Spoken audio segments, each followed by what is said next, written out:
Hello बच्चों, नमस्कार। Welcome back to the new video. हम कर रहे हैं class 11th chemistry equilibrium chapter, जिसमें हमने पिछली क्लास में सेकंड एप्लीकेशन हमने किया था इक्विलिब्रियम कांस्टेंट का, that is the direction of reaction, जिसके लिए हमने रिएक्शन क्वोशंट निकाला था। और लास्ट वाले क्वेश्चन में हमने ये पाया था कि Q C is greater than K C. आप अपने नोटबुक में चेक करिए।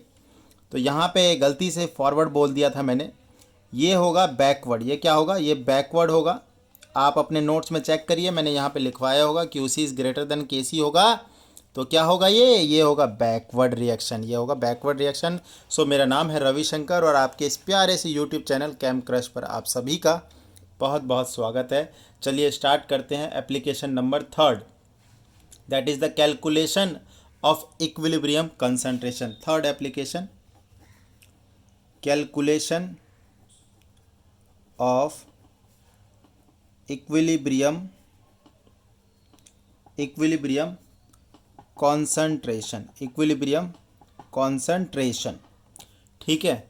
तो इसको चलिए शुरू करते हैं। आसान सा चीज़ है। नॉर्मल ये क्या है? ये न्यूमेरिकल है। इसमें ये न्यूमेरिकल होंगे।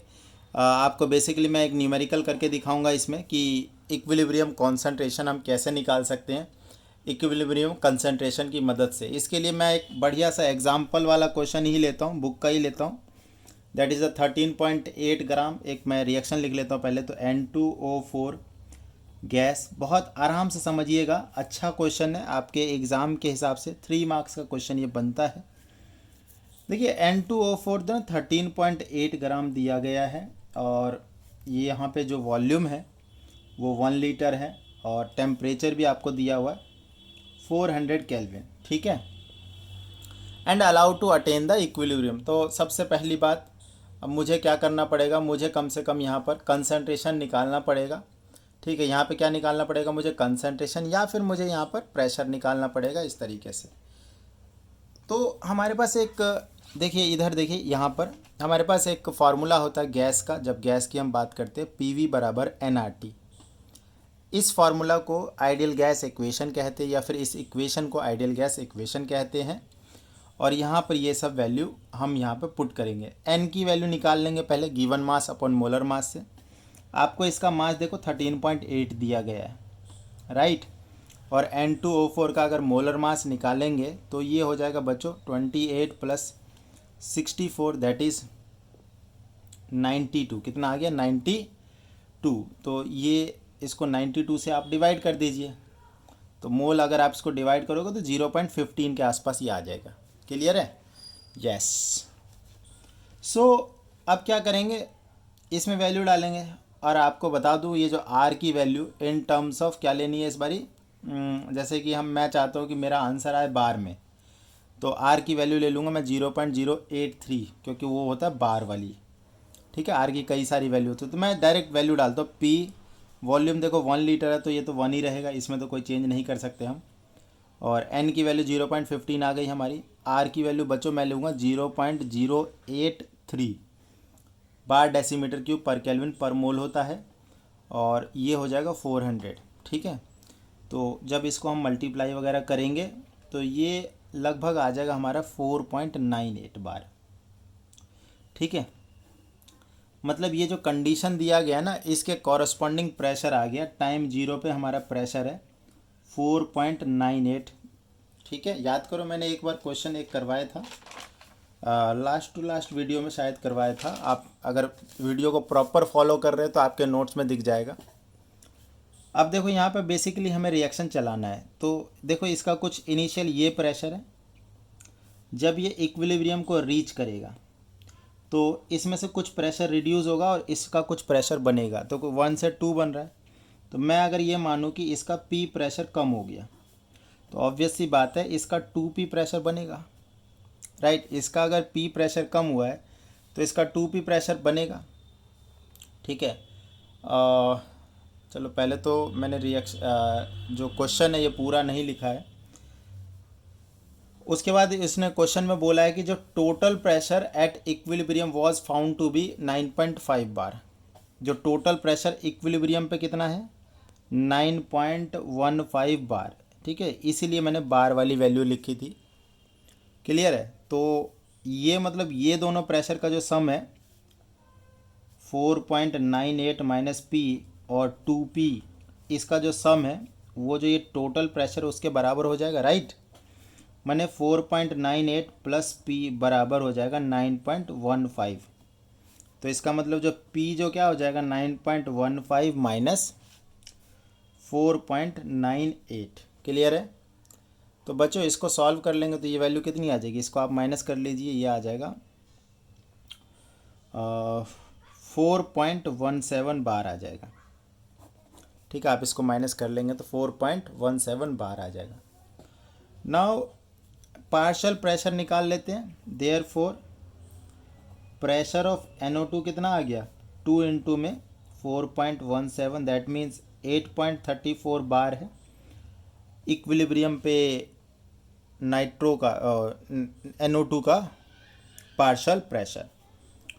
और N2O4 का कितना आ जाएगा, देखो 4.98 माइनस में हो जाएगा 4.17, दैट मीन्स कितना आ गया ये 0.83, 83 नहीं 0.81 ये आ जाएगा। क्लियर। उसके बाद फाइनली लास्ट में Kp निकालना है, तो प्रेशर ऑफ NO2 का क्या हो जाएगा, स्क्वायर हो जाएगा। आप देख पा रहे हैं पावर आगे में कोफिशिएंट 2 है तो ये स्क्वायर चला जाएगा, और नीचे में प्रेशर आ जाएगा N2O4 का। तो हमने अभी अभी निकाल लिया है, NO2 का है 8.34, इसका आप स्क्वायर करेंगे और N2O4 0.81, ये वैल्यू रख दी जाएगी। क्लियर है। आप सिंपली इसको स्क्वायर करके ये डिवाइड करिएगा और आपको you will get the answer 85.87। ठीक है। और उसके बाद अगर Kc भी निकालना है तो Kc आराम से निकल जाएगा, क्योंकि वी नो दैट Kp बराबर Kc RT की पावर डेल्टा Ng, और यहाँ पर जो डेल्टा Ng देखो कितना है, 2 प्रोडक्ट के 2 मोल है और रिएक्टेंट का 1 मोल है, तो 2 माइनस 1 ये 1 हो जाएगा। तो Kp इक्वस टू हो गया हमारा, Kp इक्वस टू क्या हो गया, Kc RT। तो Kc हो गया हमारा Kp अपॉन में RT। Kp कितना आया, ये वाला 85.87। R की वैल्यू अगेन बार वाली लेनी है, 0.083 इंटू में टेम्परेचर हमने लिया है 400, और इसको बच्चों डिवाइड कर देंगे तो ये वैल्यू आ जाएगी अराउंड 2.6। क्लियर है। तो ये हमारा आंसर आ जाएगा। तो ये थर्ड जो एप्लीकेशन है, इसमें बेसिकली हम आपको यही बता रहे हैं कि अगर आपको कुछ कंडीशंस दिया हुआ होता है तो आप इक्विलिब्रियम जो कॉन्स्टेंट्स है वो आप कैसे निकाल सकते हो आसानी से। क्लियर है। ठीक है। Now the topic is relationship between the reaction coefficient, equilibrium concentration and Gibbs energy. 3 चीज़ों के बीच में रिलेशन की बात करेंगे। रिलेशनशिप बिटवीन इक्विलिब्रियम कांस्टेंट के इक्विलिब्रियम, या तो ये Kc होगा Kp होगा, रिएक्शन कोएफिशिएंट या तो ये Qc होगा या Qp होगा, मेनली Qc ही की बात होती है, और गिब्स एनर्जी मतलब डेल्टा G या फिर सिर्फ G। इन तीनों के बीच में क्या रिलेशन एग्जिस्ट करती है ये सब बात करेंगे। लेकिन उससे पहले हम गिब्स एनर्जी के बारे में कुछ चीज़ें जान लेते हैं। देखो लास्ट चैप्टर जो थर्मोडायनेमिक्स का था हमारा, उसमें हमने डेल्टा G के बारे में पढ़ा था, basically change in Gibbs energy के बारे में पढ़ा था। और वहाँ पे मैंने बताया था आपको, अगर डेल्टा G की वैल्यू नेगेटिव होती है तो ये एक स्पॉन्टेनियस रिएक्शन को रिप्रेजेंट करती है, राइट। ये एक स्पॉन्टेनियस रिएक्शन को रिप्रेजेंट करती है। अगर डेल्टा G की वैल्यू पॉजिटिव होती है तो ये एक नॉन स्पॉन्टेनियस रिएक्शन को रिप्रेजेंट करती है, नॉन स्पॉन्टेनियस रिएक्शन को रिप्रेजेंट करती है। ठीक है, ये चीज़ तो हमने पढ़ लिया था। मतलब स्पॉन्टेनियस, फॉरवर्ड डायरेक्शन, इस तरीके से। ठीक है। Non spontaneous, basically non spontaneous तो इसका जो बैकवर्ड वाला रिएक्शन होगा, जैसे कि मान लो कि A से B कुछ जा रहा है, तो डेल्टा G पॉजिटिव का मतलब होता है कि ये अच्छा फिजिबल नहीं है, नॉन स्पॉन्टेनियस है। ठीक है। बैकवर्ड इंस्टेड ये रिएक्शन बैकवर्ड ज़्यादा जाएगी। ठीक है, तो ये एक एडिशनल थिंग है।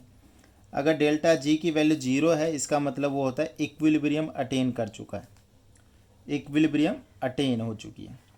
ठीक है, ये सब चीज, तीन चीज़ें डेल्टा जी से रिलेटेड थी। ठीक है, ठीक है। इक्विलिब्रियम अटेन होने का क्या मतलब है? There is no free energy, no free energy left in the reaction to drive the reaction। ठीक है, तो कोई भी फ्री एनर्जी नहीं बची हुई है, ये इसका मतलब ये है ना। एक मैथमेटिकल एक्सप्रेशन होता है कि जो गिब्स एनर्जी होता है, that is standard Gibbs energy plus RT ln/Q। ठीक है, और अगर हम एट इक्विलिब्रियम की बात करें तो डेल्टा जी की तो वैल्यू क्या हो जाती है? 0 हो जाएगी, और जो के सी जो है वो क्यू के बराबर हो जाएगा। दैट मीन्स कि यही वाला रिएक्शन हो जाएगा 0 बराबर delta G not plus RT ln/KC, ये हो जाएगा हमारा। मतलब यहाँ पर अगर मैं बात करूँ तो डेल्टा जी नॉट क्या हो जाएगा? -RT ln/KC हो जाएगा, या फिर यूँ कह लो कि डेल्टा जी अपॉन में RT बराबर ln/KC हो जाएगा, राइट। या फिर यूँ कह लो कि अगर हम दोनों तरफ एंटी लॉग ले ले तो यही चीज़ हो जाएगा, KC बराबर में ये e की पावर चढ़ जाएगा -डेल्टा जी अपॉन में RT। ठीक है, कोई दिक्कत नहीं है, यहाँ से ln जो इस तरफ गया तो e की पावर हो जाती है। अब आप देखिए, ये आपके पास एक्सप्रेशन है, इक्विलिब्रियम कांस्टेंट और गिब्स एनर्जी के बीच में एक रिलेशन है आपके पास। अब एक चीज़ बताइए, अगर इसमें एक केस ले लूँ मैं, if delta G less than 0, माने अगर एक स्पॉन्टेनियस रिएक्शन की बात करें तो spontaneous delta G less than 0, that means कि नेगेटिव वैल्यू, तो ये नेगेटिव और ये ऑलरेडी नेगेटिव में था, तो नेगेटिव इंटू नेगेटिव क्या हो जाएगा? पॉजिटिव। तो ये जो पूरा का पूरा जो फैक्टर है -डेल्टा जी अपॉन में RT, ये पॉजिटिव वैल्यू हो जाएगा। देयरफॉर e की पावर अगर पॉजिटिव वैल्यू भी एक पॉजिटिव वैल्यू होगा, देयरफॉर जो KC की जो वैल्यू वो ग्रेटर देन 0 होगा बच्चे। KC की वैल्यू क्या हो जाएगी? ग्रेटर देन 0, और KC की वैल्यू ग्रेटर देन 0 का क्या मतलब हुआ? ये एक फॉरवर्ड रिएक्शन को रिप्रेजेंट कर रही है, या फिर प्रोडक्ट जो है वो डोमिनेंट है। प्रोडक्ट क्या है? डोमिनेंट है। और मैंने फर्स्ट एप्लीकेशन में क्या बताया था कि अगर जो वैल्यू, ये देखो यहाँ पर 10 पावर -3, 10 पावर 3, और इधर जो है प्रोडक्ट डोमिनेट है, इधर जो रिएक्शन लगभग स्टार्ट ही नहीं हुई है, और इस बीच में अगर यूँ देखो, ये तो 0.0001 है ना, और ये ये 1000 है। अगर कोई मुझसे ये पूछता है कि 0 के आसपास में क्या बोलोगे आप, तो अगर KC ग्रेटर देन 0 है तो प्रोडक्ट डोमिनेट कर रहा होगा। ठीक है, प्रोडक्ट क्या कर रहा होगा? डोमिनेट कर रहा होगा। और या फिर यूँ कह ले, केस 2 ले लेते हैं, इसमें बस इतना ही है और कुछ नहीं है। अगर इफ़ डेल्टा जी अगर आप ग्रेटर देन 0 लेते हो तो डेल्टा जी पॉजिटिव, और ये टोटल हो जाएगा नेगेटिव, e की पावर नेगेटिव जो हो जाएगा, KC यहाँ पर लेस देन 0 होएगा। KC लेस देन 0 का मतलब है very minute product is formed. इसका मतलब क्या है? Very minute amount of product is formed. बहुत कम अमाउंट में प्रोडक्ट अभी फॉर्म हुआ है, बहुत कम अमाउंट में। ठीक है, तो ये चीज़ हमें यहाँ से आइडिया मिल रहा है। एक क्वेश्चन अगर हम यहाँ पे लगाए, एक क्वेश्चन बच्चे हम यहाँ पे अगर लगाए कि मान लो कि एक डेल्टा जी की वैल्यू दे दिया, डेल्टा जी नॉट की वैल्यू दे रखा है हमें 13.8 किलो जूल पर मोल, और फाइंड KC कह रहा है, KC निकाल के दिखाओ एट 298 केल्विन। ठीक है, तो यहाँ पे देखो हमारे पास जो डेल्टा जी नॉट की वैल्यू है -RT ln/KC, ठीक है, ये वाला एक्सप्रेशन है, ये देखो यहाँ पे ये वाला। ठीक है, आपको ये याद है तो आप ये याद कर लीजिए, मुझे ये वाला याद है तो मैं ये वाला लगा लेता हूँ। ठीक है, इजी रहता है, वो ई की पावर के टर्म्स में लगाना थोड़ा मुश्किल होता है। ओके, तो बच्चों ये देखो, इसको अगर हम ई की पावर में ना करते हुए अगर लॉग वगैरह लगा ले तो ln को लॉग में कन्वर्ट करने के लिए 2.303 से मल्टीप्लाई किया जाता है। तो डेल्टा जी नॉट बराबर -2.303 RT लॉग KC हो जाएगा। और डेल्टा जी नॉट की वैल्यू आपको 13.8 किलो जूल है, मतलब 10⁻³ से मल्टीप्लाई होगा। -2.303, इस बार ये जूल में है तो R की वैल्यू 8.314 लीजिए आप। टेम्परेचर 298 है और लॉग KC आपको निकालना ही है। ठीक है, तो 2.303 लॉग KC की जो वैल्यू आएगी, मतलब इसको डिवाइड करने के बाद मैंने कुछ ऐसा, ये वैल्यू आएगी बेटा आपके पास लगभग -5.569। ठीक है, एंड उसके बाद क्या करोगे आप, इसको सॉल्व करोगे। लॉग KC की वैल्यू आ गई -5.569 2.303। ठीक है, सो उसके बाद इसको सॉल्व करोगे, KC की वैल्यू आ जाएगी एंटी लॉग -5.569 अपॉन में 2.303। उसके बाद इसका सीधा आंसर मैं लिख देता हूँ। अगर आपको ना लॉग और एंटी लॉग अगर जानना है तो आप कमेंट कर सकते हैं, या फिर पुरानी वीडियो मैंने डाल रखी है, आप उसको रेफ़र कर लीजिए। आप चैनल पे उस चीज़ को जाके सर्च कर लीजिए, या फिर कैम क्रश लॉग एंटी लॉग आप सर्च करिए, आपको वीडियो मिल जाएगा। अगर आपको नहीं मिलता है तो आप कमेंट करिए, मैं फिर से एक नई वीडियो उसको अपलोड कर दूँगा। तो फ़िलहाल इस वीडियो में इतना ही। Thank you so much.